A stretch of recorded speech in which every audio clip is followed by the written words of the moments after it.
Hi, I'm Luke Humphries, the world number one, and I'm here to solve your darting dilemmas. Hey Luke, I can hit 2 triple 20s, but then the third I can never get. I get too excited then throw and hit the wall. How can I keep my composure and hit 180? I mean, first of all, how are you hitting 2 triple 20s and hitting a wall? You're obviously trying too hard. Maybe most people, when they're throwing the first two, they stop and get too excited. So maybe throw that third one straight away and don't stop and try not to hit the wall. I aim at a treble 20, but I hit a single 2. Why is this, Luke?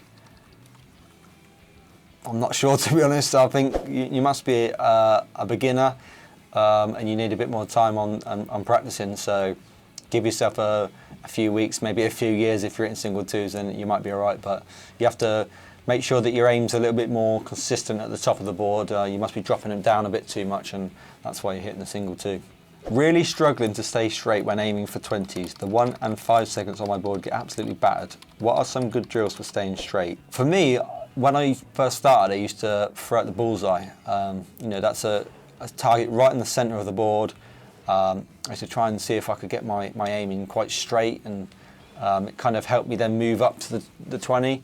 So see if you can try and get your 25s and bullseyes and hitting them a bit more regularly, and then you can maybe move up to the 20s. How do I stop my hand from shaking when I'm playing Gene from the local social club on a Monday night? I think when you're playing on a Monday night, maybe just relax a bit. It's only a bit of fun. You're not going to win loads of money if you win the game. So yeah, maybe just relax a little bit more. I don't know how to get meaningful practice in. It just feels like I'm throwing without purpose, so I'm not really improving. Is there any actual routines to make practice more beneficial? It all depends what level you're at. I think if you're a beginner, trying to do maybe around the clock 1, 2, 3, 4, 5, 6, 7, 8 and so on, and the 25 and bullseye, just to get your aim in a way that's to a basic level. If you sort of going 1 to 20 and say 25 darts, then maybe move on to the doubles. And if you're doing that, then and you've completed that and obviously you're into it, then maybe 1, 2, 1, you take out 1, 2, 1 in 9 darts, and every time you do, you move up 1. So you take out 1, 2, 1 in 9 darts, you move up to 1, 2, 2, 1, 2, 3 to 170, and that would be much more harder for you. I have a mate's darts tournament this weekend, and I know for a fact that I'm going to finish last, so I need a hell of a walk-on to at least win on that front. Thoughts?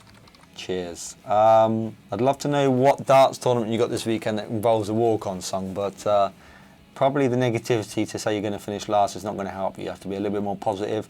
Of course, if you need a good walk-on song, I Predict a Right's a good one. But yeah, if you're playing in a big competition that requires a walk-on, then yeah, choose I Predict a Right. I'm struggling to decide what darts are right for me. Now this is a tough one, because when you start in darts, you have to chop and change and try different things to find what suits you. It's hard to tell you without knowing you what sort of darts you should use, but it's all about trial and error. You have to try many different things, shapes, different flights, different stems, shapes, everything like that, and just see what works for you. Really, it's all trial and error. It's the same for me when I first started. How do I stop hitting 26? Stop aiming for the 5 and the 1 probably. You have to maybe sort of work on the straightness of your throwing arm. You know, obviously the way you're throwing, and you're obviously differentiating the way your arm comes across. Make sure you keep that arm nice and straight down the barrel, and that will help you. But of course, to stop these type of things, it takes practice, it takes time, and I was hitting 26s when I first started. It just changes with practice. Throwing at home is fine. Then a dart night in front of people, my average is probably less than 20. I get nervous and my arm gets stiff. How can I fix this? This is something that happens when you're put under pressure. When you're in your own home, it's very easy. When obviously you're going out and playing in tournaments, your arm does get tighter, it does get stiffer. It's become a harder prospect. You know, when you're around people, the anxiety can creep up, and that's when people struggle. But it's all about trying to relax and maybe not thinking too much into it. You have to sort of remember that whatever league you're playing or whatever dart night you're playing, if you win or lose, nothing's going to change. You know, you're not playing for millions of pounds. It's all about trying to relax, and that'll definitely help you a little bit more. But and that's easier said than done. Help. When practicing, I accidentally missed the board and broke my wife's favourite vase. I haven't told her yet, and she hasn't noticed. What should I do? You're probably going to have to tell her, to be honest, unless you can replace it without her knowing. My advice would be to tell her before it's too late, before you get in trouble. How do I explain to the missus that I bought tickets to every major this year? Just tell her, to be honest. Yeah, it's it's for the best. You know, what else could you spend your money on? If you've got money to pay for tickets, you won't be disappointed. There's worse things you could be spending your money on than coming to the darts. Maybe bring her to one. Maybe bring her to an event and let her see how great it is, and maybe she might forgive you. I can't hit a double to save my life, and I struggle with the dart slipping out my hands. What can I do? The grip situation, it kind of seems like maybe your hands are getting a bit sweaty or something like that. You might need some sort of grip to stop them slipping out your hands. Maybe use some chalk or some grit wax or something that you can buy online at retailers, you know, Red Dragon or something like that. I know when I play in like venues that are really hot, if your hand gets a bit sweaty, they do sort of slip out your hand a little bit. So another important thing is make sure you get a dart that's got a bit of extra grip on it. Should my elbow be higher when aiming for the 20s and lower when aiming for the 19s? Your elbow and your throw should still be the same. The only thing that's different is your aim changes, and it shouldn't be by much. You know, it's about the way your dart holds. You know, you got it in this hand and you're throwing it at the treble, you just move that down, but your elbow should obviously be pointing down a bit more because you're throwing downwards, but the whole arm action shouldn't change, and that should be the same for every target on the board. Would you advise changing against your dart grip in the middle of the match? I find myself doing it naturally. A good person to judge this against is Luke Littler.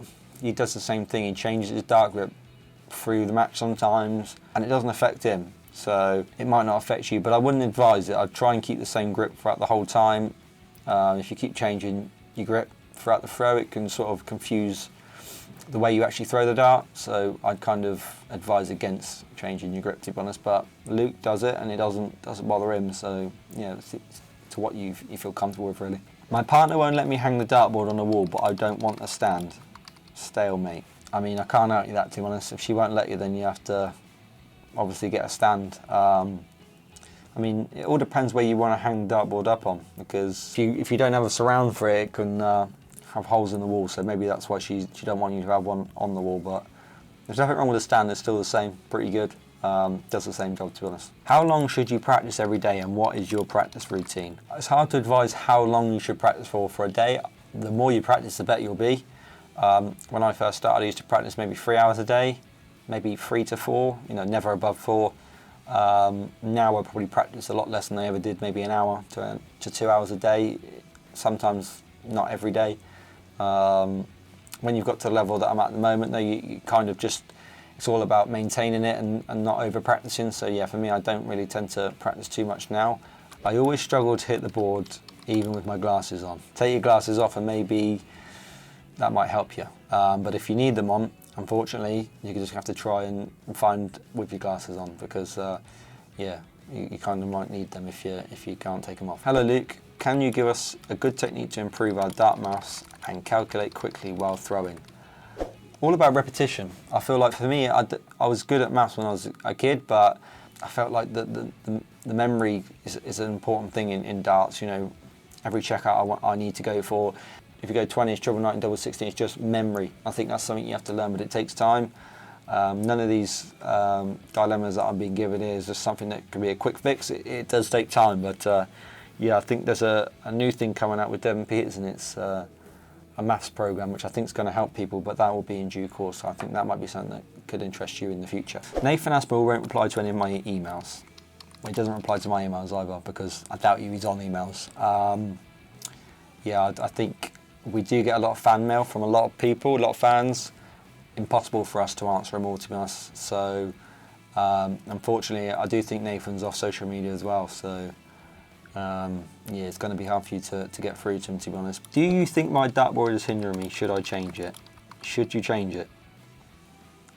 Yes, you should change it, because this looks like the worst board I've ever seen in my life. I think you need to put your hand in your pocket and buy yourself a new one, to be honest. That is absolutely terrible. Do I think that's hindering you? Yes, because it's absolutely awful, and I can't even see if there's a treble 20 on it. It looks like a Yorkshire board. I don't even think it has treble 20 on it. So yes, you need to put your hand in your pocket and buy a new one.